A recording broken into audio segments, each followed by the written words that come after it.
Welcome to the But Did You Die podcast. This is Darren Boot Clark coming to you live from the mean streets of El Lago. And today, do we have a story?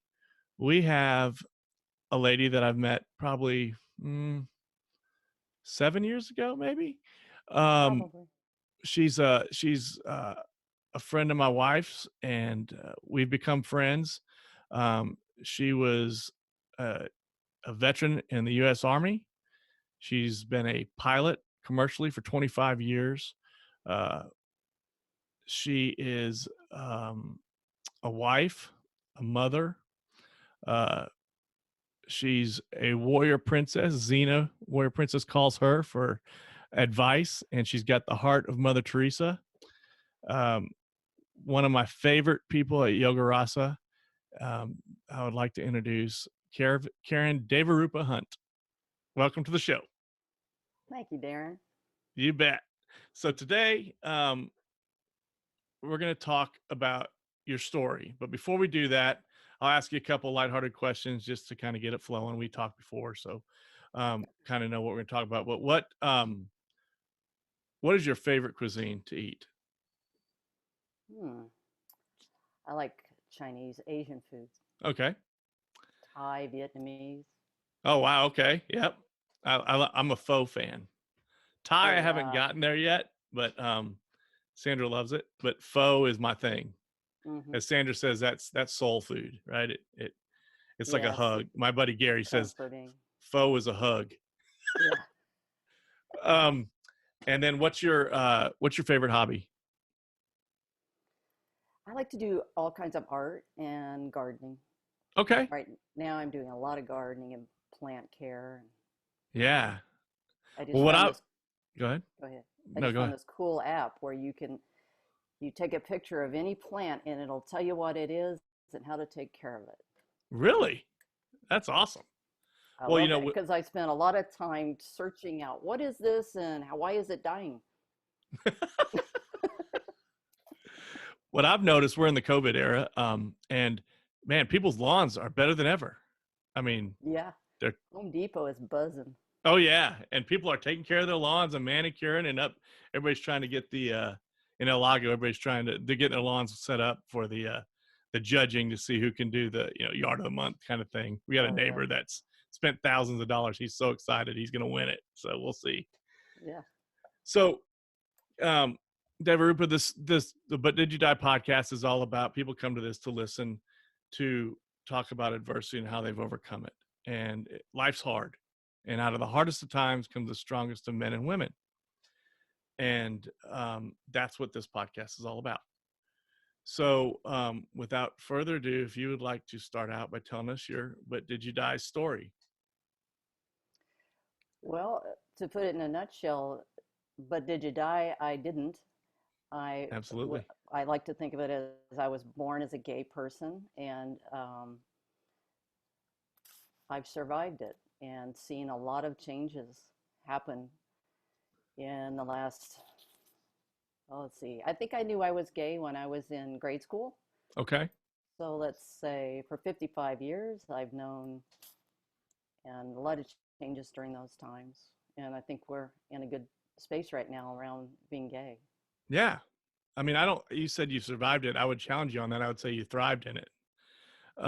True. In some areas, it definitely was thriving. Yeah. You've, I mean, when I met you, I mean, I knew right away, and you were open about it. Right. And, yeah. And I think it's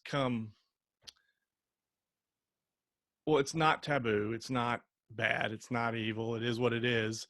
And, I've got straight friends, I got gay friends, and whenever, I'm country, right? So people think, oh, he's a redneck. He's racist and bigoted and all that. And I tell them, hey man, I don't care if you're gay or straight.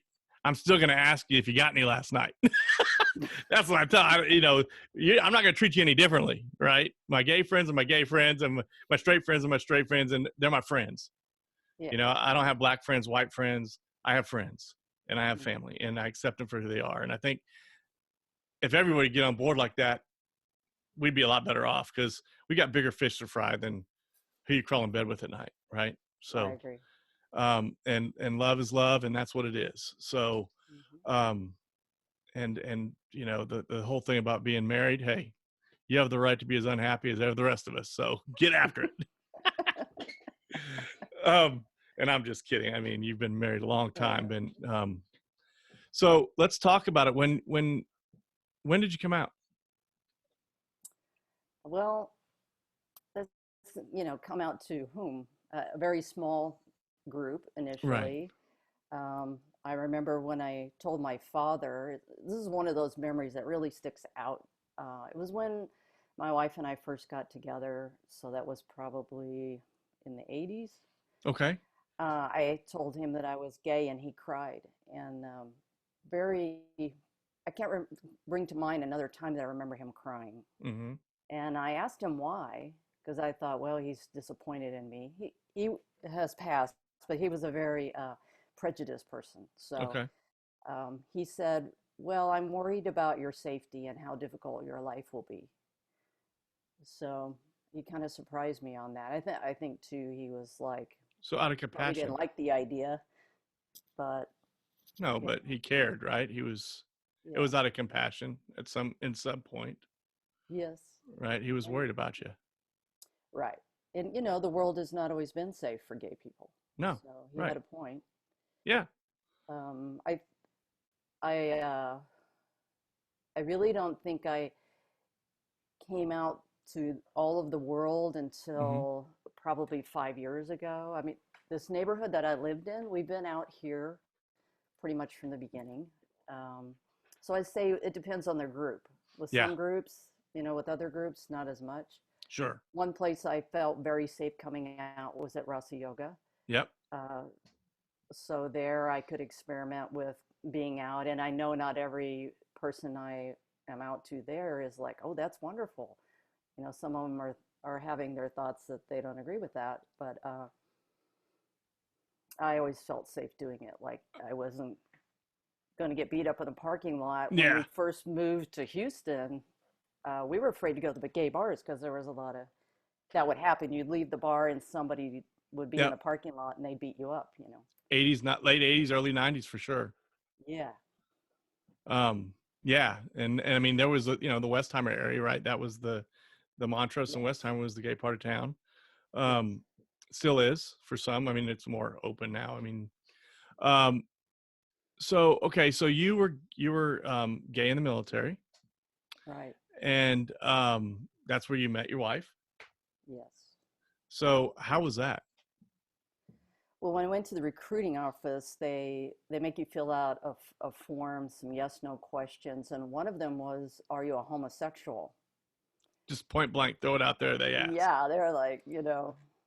And of course, everybody lied on it. Think of how many Yeah, people were in the military up until recently that were gay. sure. So I lied, and this was, if you got caught, you would be dishonorably discharged. Really? So it was a very, excuse me, big deal Yeah, that you stay closeted. You know. and probably for safety too, because Yeah. and what's funny now is my nephew's in the military, and a guy got kicked out for making a gay joke. So Really? got kicked Wow. out, no prejudice whatsoever. Black, brown, white, it doesn't matter. Gay, straight, religious, you're done. I said, what That is happened? He so said he was different. there and he made a gay joke and he got called in and he never showed back up to the room. It was in boot That through shocks me. it was through boot camp. Yeah, they don't Wow. play. So Good. things Good. have changed, right? And Yeah. so you went in the military, and what made you decide to go in the military? I had finished with a 2-year degree in Colorado. I couldn't find work. Uh, my family was in California. They'd all moved out there from Colorado, and I went out there trying to find work. And this was in 1982, and there Okay. weren't any jobs. There was pretty bad recession then. Yeah. Oh yeah. And my stepfather was a lifer in the Army, Okay. and he goes, have you thought about the military? And it, it was like, well, I can't find a job. Yeah. I'll try that. So I wanted to fly. Well, in Right. 1978, they were not going to have that. Yeah. They go, well, why don't you join and then we'll see if we can work that flying out for you. And I go, nah, I'll probably be a secretary or dishwasher or something. Right. And I said, well, my next love is medical field. So that's when I went in as a medic and a psychiatric specialist, but I didn't know I was going to be a medic. They kind of sprung that one on me when Oh, I got really? there. I got to training, and he said, and since all of you will be medics, combat medics, I said, oh, I'm sorry, I must be at the wrong spot because I'm not going to be a medic. And he goes, oh, yes, you are, young lady. Because I didn't want to take blood and do all those things. Um, so I was a medic. I was with an evacuation hospital. So when we were in garrison, I would work on a ward, on a Uh-huh. psychiatric ward. And then when we went out and played war games, I'd work in the emergency room, which was kind of strange because I didn't have any emergency room experience. Yeah. But, that was a good experience for me. Well, I mean, you're very, from what I know, you're very level-headed, and you seem like you'd be calm in a very dynamic situation. Um, so, but you wanted to be psych medic, right? Did I lose Yeah. you? Yeah. Okay. Yeah. Yeah. Yeah. I'm gonna You're text Sandra. freezing off and on. Yeah. I'm gonna text Sandra. Tell her we got internet issues.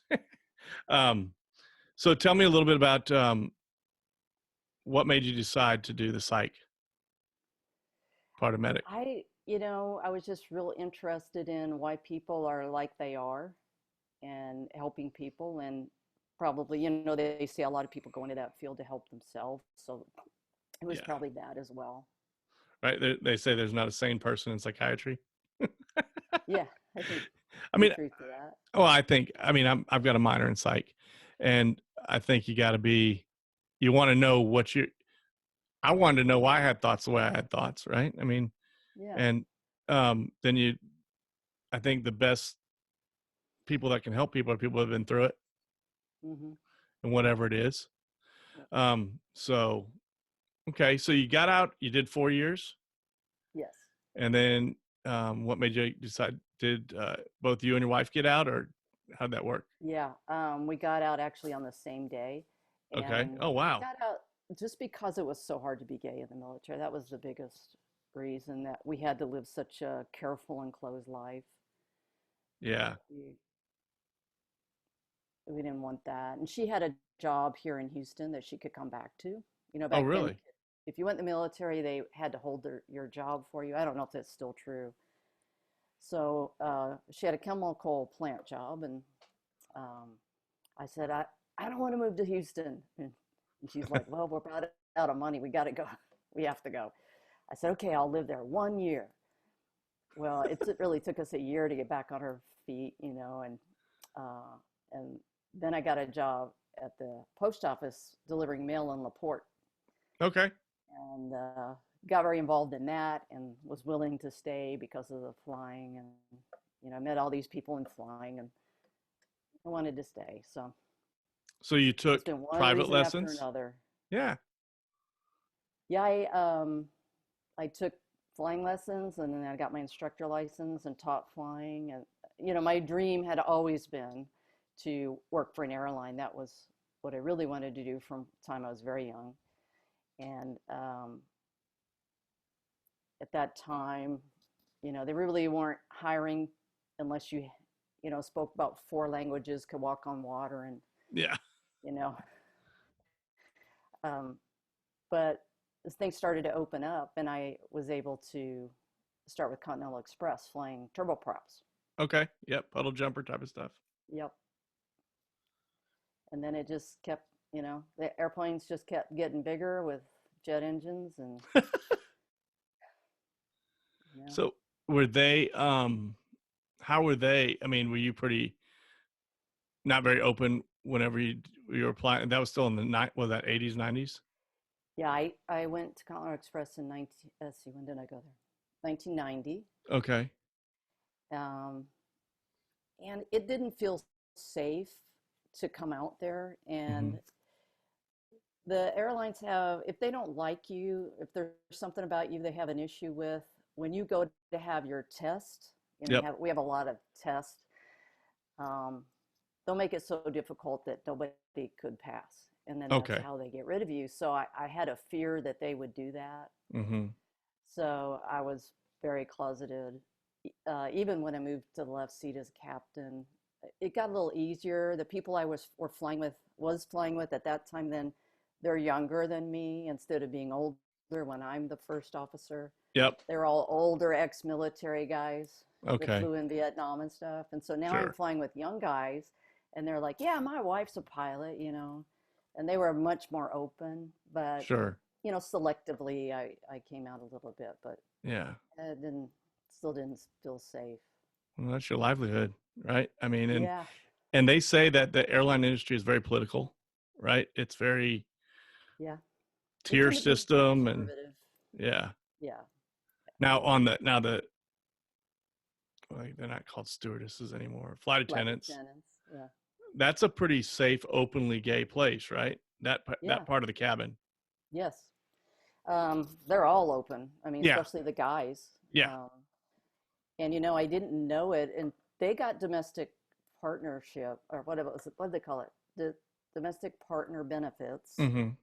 before the pilots did. And I only found out that we had gotten it because I was looking for something else in the benefits manual, and I read over it that it had been given to pilots.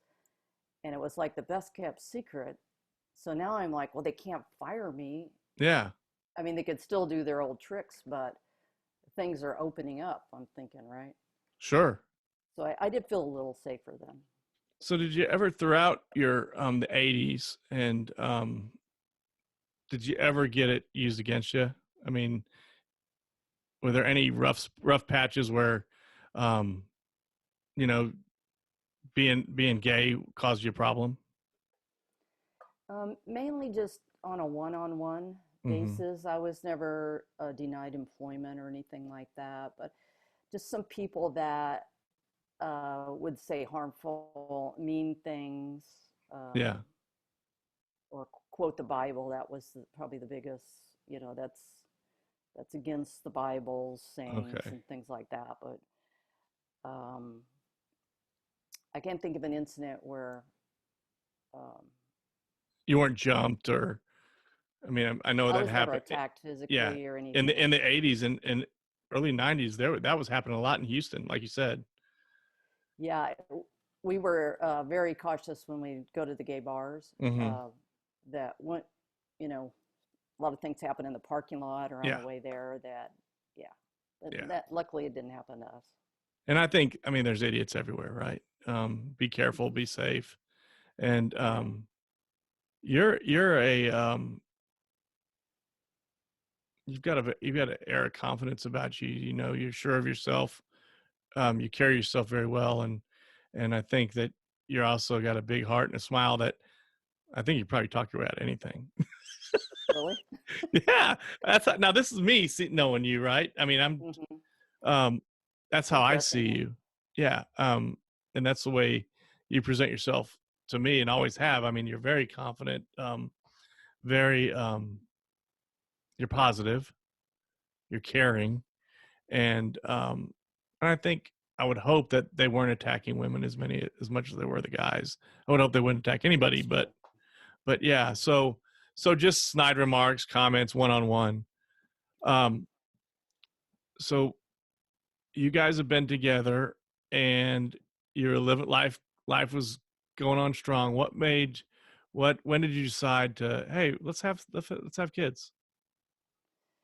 My wife wanted children Okay. long before I came on to the idea, and she wanted to be pregnant. So she did IVF. I don't know how many times, three, four, five. I don't know. We tried Wow. just regular artificial insemination, and then Mm-hmm. she went through all the hormones and everything, and it just never worked. Yeah. Um, and we met some people in San Francisco because that's where my family lived, Uh-huh. that had adopted from China, and we just loved their kids.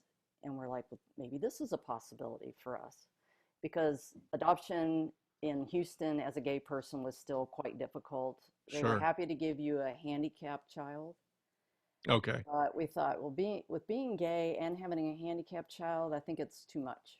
Yeah. And so we ended up adopting two children from China, in one in 94 and one in 2001. And at And that time, you couldn't be out with the Chinese, very homophobic. right. And so we found a social worker. They come and do all the meetings with you and everything, and they write up a family history and this whole, I've forgotten what it's called, a plan or inspection. And she was willing to write it in a way as if there's only one person adopting. Okay. Yeah, yeah. She was very supportive. And then, we were told by the adoption agency, you cannot go over there whichever one of you, because we had one adopt one, and the second time one adopt the other. Okay. You can't go over there because if the Chinese catch on that you're a couple, they'll stop the adoption. Well, I was working in Guam then, and I got furloughed. And a week later, we were supposed to pick up the child, and I'm like, I'm going. I'm almost there. Yeah. I'm going. Right. So I snuck into the hotel, and I just didn't go to the official meetings Oh, and stuff. so Shay was over there. Yeah, she was already there. Okay. I was confused. I thought y'all did it without even going over there, No, you have to go there and pick up the child. but only one. We only got the one the first time. No, I mean only one could go Only because one y'all of were the gay. Yeah, yeah. adults. Yes, right. So you went. So she was there, and you just said, "Screw it, I'm going." I love it. Yeah, yes. And then the Okay. second time, of course, they told us the same thing. About 7 years later, things are loosening a little bit in society. And we went together, but we told them, oh, this is my friend. Yeah. Sure. And nobody questioned us. So That's that was awesome. fine. And I was able to go to all, the medical appointments and the Yeah. official ceremony and all that. It was nice to be So included. how old were the girls whenever you adopted them?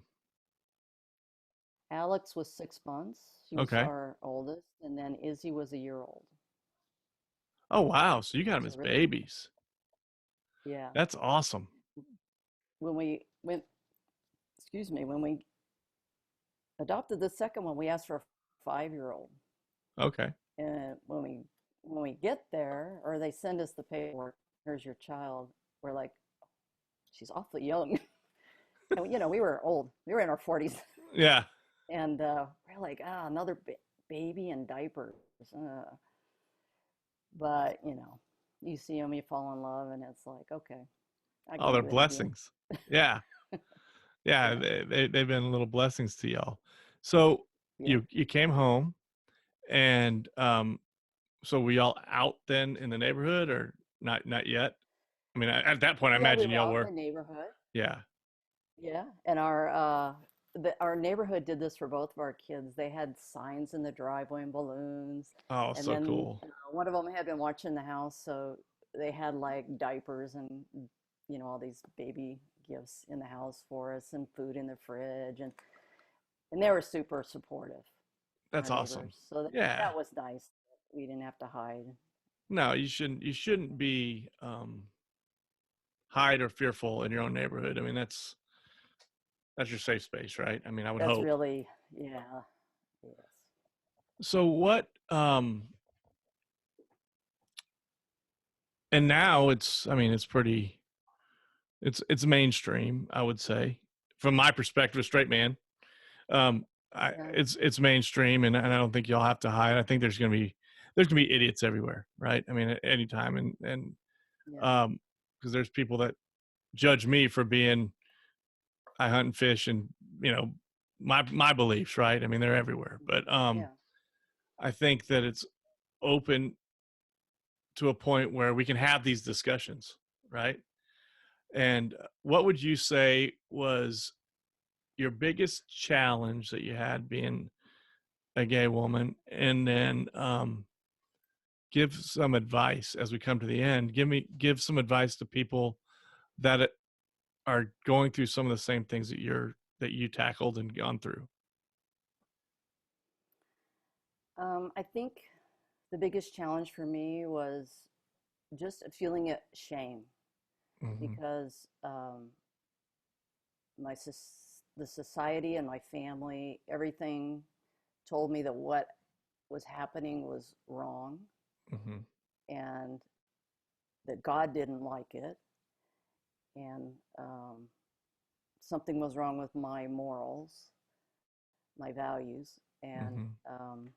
there just wasn't any acceptance. So I felt, and I couldn't express this love I had outwardly, and so I felt shame around that. Um, I don't anymore. There occasionally is a time where if I'm around someone when I really feel a strong vibe that they're against what my lifestyle is, Hmm. I'll I'll momentarily flip back to that. But I think the greatest thing that um, helped me when uh, marriage was legalized, Okay.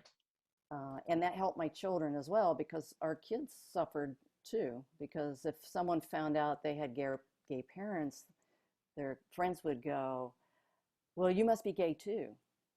Which I don't really understand that, but that's what Oh, they they went assumed. through, and yeah, you People know, assume that because they have two moms, they're gay too. yes, Yeah. Okay.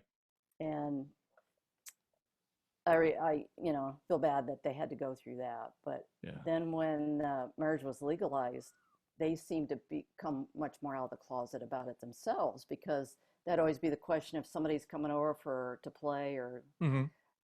I'd be like, do they know? Do their parents know? Yeah. And it was always no. And so then we'd have to act like, you know, That's my we're mom's not friend or two whoever. moms. Yeah. Uh-huh. Yeah. Yeah. That kind of silliness.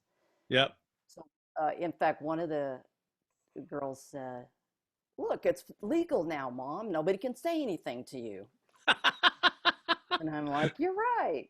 And I did feel much more bold. And then we got married in that year, later that year. Okay.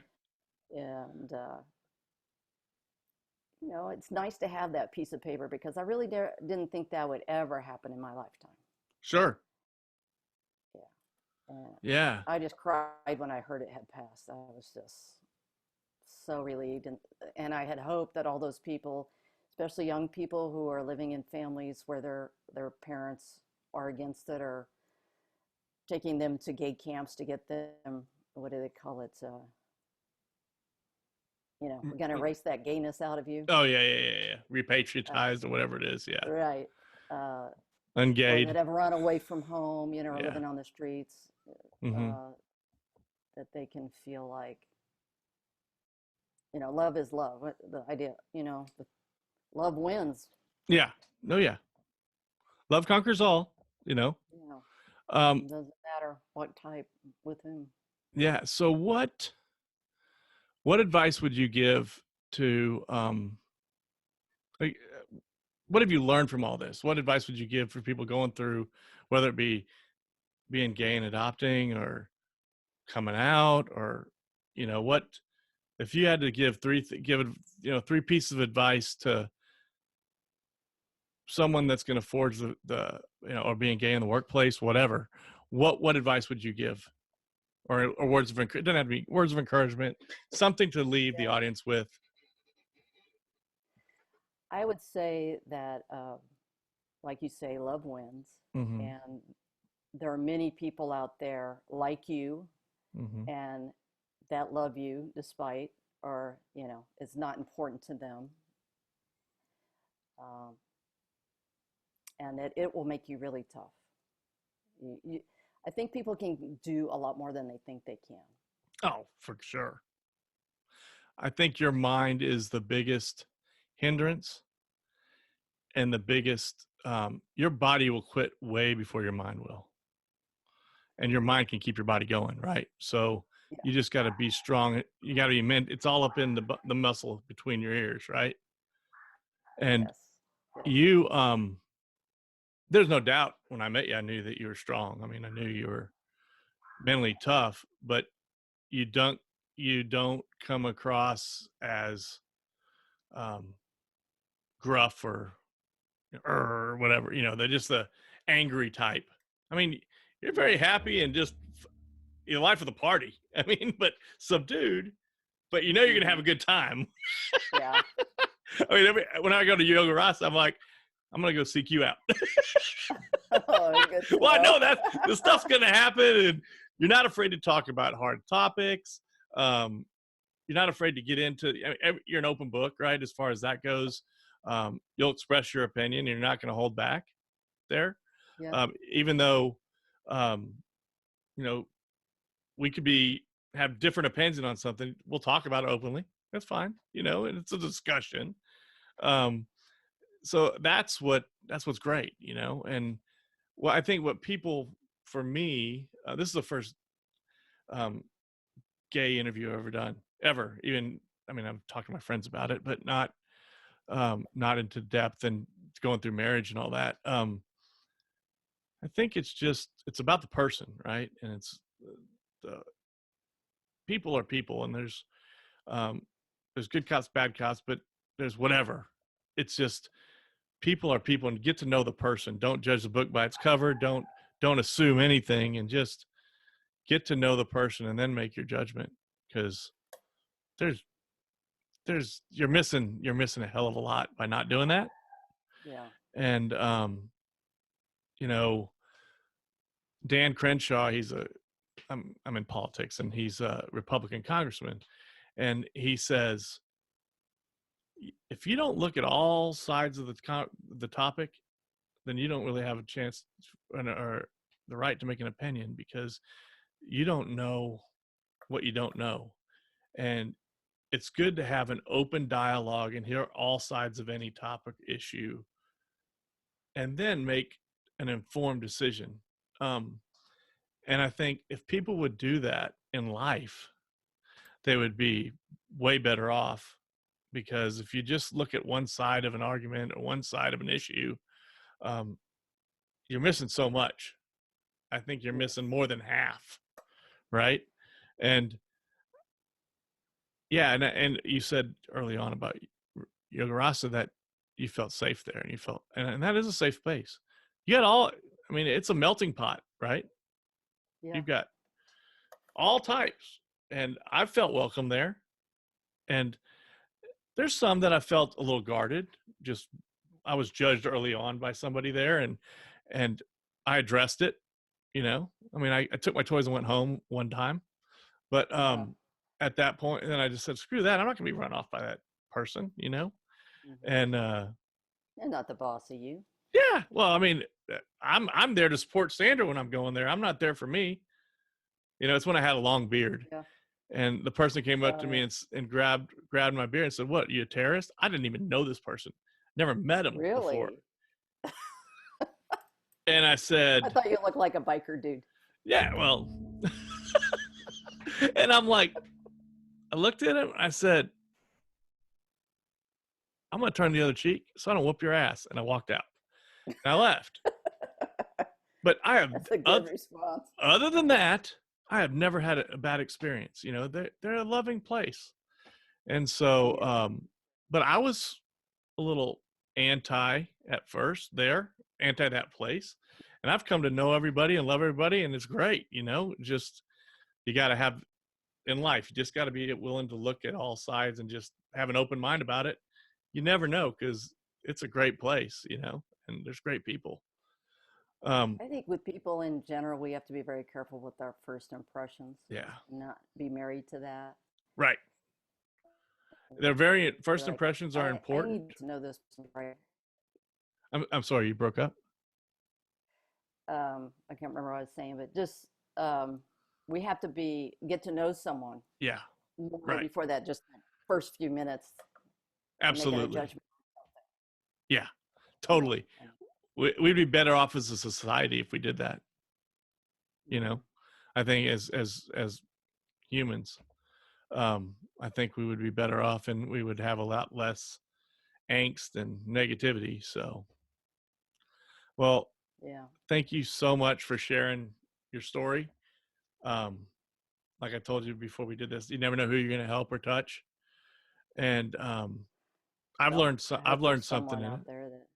Absolutely, there is. Um, What did you learn? I learned the thing that hit me the most was you said your biggest challenge was feeling shame. Hmm. I never even thought of that, you know. Yeah. Um, and that hit home. That's hard, to go feel shame for just being you, and that sometimes, Being ashamed of who you love. That's. and you're saying it's not okay, right? Yeah. You felt like it wasn't okay. You were being judged, and you weren't okay to be loved. You weren't okay. Loving somebody was not okay. I can't imagine that. Yeah. And I think that you not only survived that, you thrived in it. I mean, you've come to thrive in it, and you've brought two beautiful girls into the world and are growing and doing great and phenomenal, and their successes. And um, you're very, I don't know. I think your message, you live your life, and that says more than words could ever say, because I don't people they're drawn to you. I was, and I know I don't know what there's not to love about you. So I can't imagine people feeling that way, but I guess they do. Some idiots. Um, but yeah, so that's amazing. Thanks for sharing it. That's what I learned from you, and I think that a lot of people will hear this and love it and come to love you like I do, and Sandra does, and everybody else does that knows you. You're a hell of an inspiration, and Thank you, Darren. a good person and a good friend. So thanks for your time, and yeah, we'll talk soon. Can't wait to see you. Okay. Thank you. Take care.